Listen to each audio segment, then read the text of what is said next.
আমি বলা তোমাকে চারিদিকে খুঁজছি আর তুমি এখানে বাল ছিড়ছো। क्या कर रहा है यार तू मजाक है क्या কি হলো, মুখে ন্যাপা হলো নাকি? চুপ করে আছো যে? अम्मा बहन पे आ जाऊंगा मैं इनकी।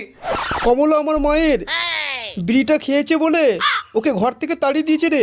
দারুণ লজ্জার ব্যাপার। এইটাও সম্ভব? কমলা যদি একদিনও বিড়ি না খায় ও থাকতে পারবে না, এটাই আমার চিন্তা। ঠিক বলেছে। আজ 7 দিন হলো একটা বিড়ি আমার মুখে যায়নি বাবা। আই এম সরি বাবু। আমাকে একটা বিড়ি খেতে দাও বাবা। নেই না, তোর মতন বিড়িখোর মেয়েকে আমি একটা বিড়ি দিতে পারবো না। সুটিয়ে লাল করে দেবো না। ছাগলের বিচি আটকেছে।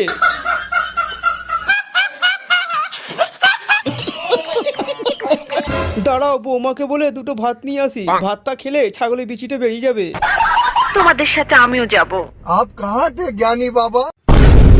এখন ভাত লাগবে? হ্যাঁ লাগবে। বলেন কি? তুমি জানো বৌমা, তোমার শাশুড়ি ছাগলের বিচি খেতে খেতে গলায় আটকে ফেলেছে। देखा आपने लापरवाही का नतीजा है। ভাত খেলে তো ছাগলের বিচিটা যাবে না বাবা। আমি না হলে কুকুরের গুটাই নিয়ে আসছি, সেটাই মাকে খাইয়ে দিও। वाह क्या सीन है। না না, যে কাজটা ভাত দিয়ে হবে সেটা কুকুরে গু দিয়ে হবে না। তুমি এখনই আমাকে এক থালা ভাত দিয়ে দাও। আরে কোন ভौंक रहा है ये बदतमीज? এক থালা ভাত। এটা আইসোকর। পিকনিকের টাকাটা কত লাগবে বল? আমার তো মনে হচ্ছে 10 থেকে 20,000 টাকা মনে হয় লাগবে। মিথ্যে কথা। 10,000 থেকে 20,000 টাকা খরচা হোক, কিন্তু রান্না ভালো হবে। আমি বিশ্বাস করি না। সত্যি বলছি বাবা, এটা পিকনিকের রান্না না বিয়ে বাড়ির রান্না? টাকাটা বড্ড বেশি নেওয়া হয়ে যাচ্ছে না?